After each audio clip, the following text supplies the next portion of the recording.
దేవుని స్తోత్రం. వ్యర్థమైందంటే ఏంటి?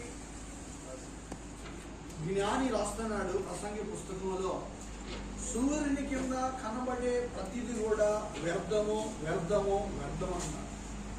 దేవుని పరిశుద్ధ నామానికి స్తోత్రం. ప్రతిది కూడా వ్యర్థం వ్యర్థం వ్యర్థం అని రాశాడు.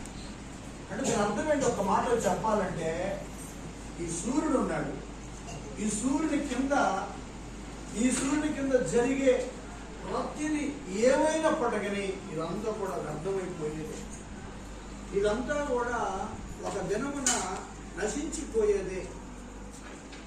ఈ లోకం అనేది నాశనాన్ని నడిపించబడుతుంది. వ్యర్థం వ్యర్థం వ్యర్థం అంటే ఏంటయ్యా అంటే అది లోకం. కీర్తన రాస్తున్నాడు, వ్యర్థమైన దాని ఎందుకు మనసు పెట్టకూడదంటే వ్యర్థం అనగా అది లోకాన్ని బయటపరుస్తుంది.